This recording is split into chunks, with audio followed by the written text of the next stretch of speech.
नमस्कार दोस्तों, आज हम बात करेंगे तमिलनाडु मेडिकल कॉलेज में नीट के थ्रू जो काउंसलिंग होती है उसमें 50% आरक्षण ओबीसी को नहीं दिए जाने पर कुछ पॉलिटिकल पार्टीज ने सुप्रीम कोर्ट में याचिका दायर की थी। उस पर कल यानी 11 जून को सुनवाई थी, लेकिन सुप्रीम कोर्ट ने यह कहकर इस याचिका को खारिज कर दिया कि ये आरक्षण इनका फंडामेंटल राइट नहीं है। दोस्तों, यहाँ पर आज हम बात करेंगे कि आरक्षण को लेकर पॉलिटिकल पार्टीज इतना सक्रिय क्यों रहती है। आरक्षण को लेकर हर पॉलिटिकल पार्टी अपने वोट बैंक को सुरक्षित रखने की कोशिश करती है। क्या आरक्षण इस देश के पिछड़ेपन का कोई समाधान है या फिर जातिगत भेदभाव का समाधान आरक्षण के माध्यम से लोगों को मिल सकता है? साथ ही आरक्षण से संबंधित सभी पहलुओं को हम आज डिस्कस करने की कोशिश करेंगे। क्या आरक्षण का लाभ अंतिम छोर पर बैठे हुए दलित व्यक्ति तक भी पहुंच पाता है या नहीं, या फिर संपन्न दलित वर्ग जो है वही आरक्षण का पूरा फायदा उठा रहा है और जो पिछड़ा दलित वर्ग है उसको आरक्षण से दूर किया जा रहा है? मुझे लगता है यहाँ पर आरक्षण का ज्यादातर फायदा उठाते हैं संपन्न दलित वर्ग के व्यक्ति जो कि शिक्षित हैं। वो आरक्षण का पूरा फायदा उठा लेते हैं। उनको कई बार आरक्षण का फायदा मिल चुका है। उनकी 2-2, 3-3 पीढ़ियां आरक्षण का फायदा ले चुकी होती है, उसके बाद भी ये लोग आरक्षण का फायदा उठाना नहीं छोड़ते। सच में जो डिप्राइव्ड क्लास का दलित व्यक्ति है वो आज भी आरक्षण का फायदा उसको आज भी नहीं मिल पाता है और आरक्षण के लिए वो आज भी संघर्षरत है। यहाँ पर काफी सारे केसेज हम देख सकते हैं कि जो संपन्न दलित वर्ग से बिलोंग करते हैं वे लोग बड़े बड़े कॉलेजों में दाखिला ले लेते हैं और आरक्षण का फायदा उठाकर बड़ी बड़ी पोस्ट पर वो चले जाते हैं। वो राजनीति में अपनी रसूख जमा लेते हैं साथ, और इनका जो बड़ा तबका है जो कि एकदम से पिछड़ा हुआ है उसको आरक्षण का फायदा नहीं मिल पाता है। वे लोग आरक्षण तक नहीं पहुंच पाते हैं। यहाँ पर कुछ लोग रिजर्वेशन का विरोध करते हैं कि कास्ट के बेसिस पे जो रिजर्वेशन है उसको खत्म कर देना चाहिए और व्यक्ति की आर्थिक स्थिति के आधार पर रिजर्वेशन देना चाहिए। क्या आर्थिक आधार पर दिया गया आरक्षण जो दलित वर्ग के लोग हैं उनके साथ भेदभाव को समाप्त कर पाएगा?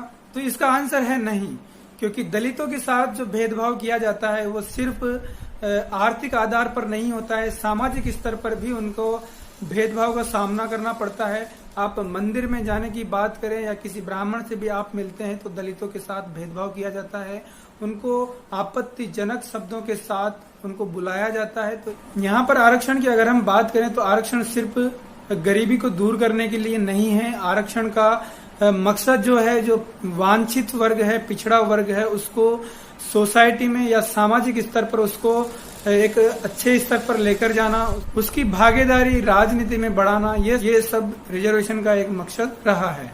अब रिजर्वेशन की शुरुआत कहाँ से हुई? सबसे पहले हम आपको लेकर चलते हैं 1932 में, जब पूना पैक्ट साइन होता है महात्मा गांधी और बाबा साहब भीमराव अंबेडकर के बीच में। पूना पैक्ट में यह बात उल्लेखित की जाती है कि जो डिप्रेस्ड श्रेणी के लोग हैं, जो वांछित तबके के लोग हैं, उनको प्रतिनिधित्व का मौका मिलना चाहिए, उनका भी प्रतिनिधित्व संविधान सभा में होना चाहिए। इसके बाद में हम बात करें 1951, तो 1951 में SC/ST के लिए एजुकेशनल इंस्टीट्यूट्स में रिजर्वेशन का प्रावधान रखा गया कि SC/ST कैटेगरीज के जो अभ्यर्थी हैं उनको शैक्षणिक तौर पर उनको रिजर्वेशन दिया जाना चाहिए। इसके बाद में 1979 में मंडल कमीशन का गठन होता है जब मोरारजी देसाई की सरकार होती है, और बाद में 1987 को ओबीसी को भी 27% रिजर्वेशन दे दिया जाता है। यहाँ पर ओबीसी के रिजर्वेशन के लिए 2 क्राइटेरिया रखे गए हैं, क्रीमी लेयर और non creamy layer. Creamy layer श्रेणी को रिजर्वेशन से बाहर रखा गया है, जो नॉन क्रीमी लेयर है उनको रिजर्वेशन का फायदा दिया गया। बाबा साहब अम्बेडकर का कहना है कि ये अनुचित है कि बहुसंख्यक तबका जो है अल्पसंख्यक के साथ भेदभाव करे, साथ ही यह भी उतना ही अनुचित है कि अल्पसंख्यक हमेशा ही अल्पसंख्यक बने रहें। साथ ही बाबा साहेब अम्बेडकर का यह भी कहना है कि विकास करने के बाद हमें अल्पसंख्यक का दर्जा छोड़ देना चाहिए और बाकी समाज के साथ घुल मिल जाना चाहिए। अब यहाँ पर एक प्रश्न यह है कि जातिगत आधार पर आरक्षण का प्रावधान क्यों नहीं होना चाहिए? इसमें सिर्फ कुछ चुनिंदे लोग ही आरक्षण का फायदा उठा पाते हैं और जो अंतिम छोर पर बैठा हुआ आरक्षण की आस में जो बैठा है उस व्यक्ति तक आरक्षण का सचमुच में फायदा नहीं पहुंच पाता है। और दूसरी तरफ ये भी देखने को मिलता है कि सोसाइटी के बीच किस तरीके से द्वेष भावना पनप रही है। जो आरक्षण का फायदा उठाते हैं वो तबका अलग बन जाता है और जिसको आरक्षण का फायदा नहीं मिलता है वो अलग तबका बन जाता है। साथ ही यहाँ पर उल्लेखनीय सबसे इम्पोर्टेंट बात यह भी है कि कास्ट बेस्ड रिजर्वेशन आने से क्या भेदभाव खत्म हो जाएगा या फिर डिस्क्रिमिनेशन एक तरह से जो कास्टिज्म के नाम पर होता है वो बंद हो जाएगा।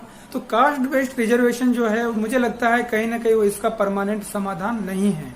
वहीं अगर हम बात करें आर्थिक आधार पर आरक्षण दिया जाए, ये कहाँ तक उचित है। आर्थिक आधार पर आरक्षण देना उनको सिर्फ एक आर्थिक स्तर पर मजबूत बनाने के बराबर है, लेकिन उनको जो उनके जातिगत हित है उनको पूरा नहीं कर पाएगा।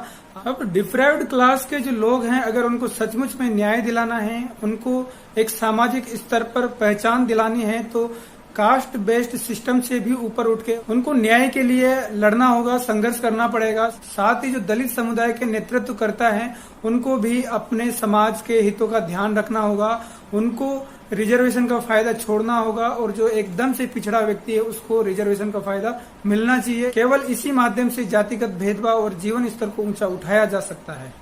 साथ ही जाति आधारित जो रिजर्वेशन सिस्टम है उससे देश के विकास में बाधा पहुंच पा रही है, क्योंकि जातिगत आरक्षण व्यवस्था जो है उससे लोगों की काबिलियत दब जाती है और जो लोग सच में सक्षम हैं वो भी अपनी भागीदारी सही से नहीं निभा पाते हैं। वहीं दूसरा पहलू ये भी निकल के आता है कि जातिगत आरक्षण के कारण कुछ लोग सिर्फ आरक्षण के भरोसे बैठे रह जाते हैं और मेहनत करना छोड़ देते हैं, क्योंकि उनको पता है कि उनको पर्टिकुलर क्राइटेरिया ही पूरा करना है, इसके बाद उनका सिलेक्शन आसानी से हो सकता है as compare to general candidates.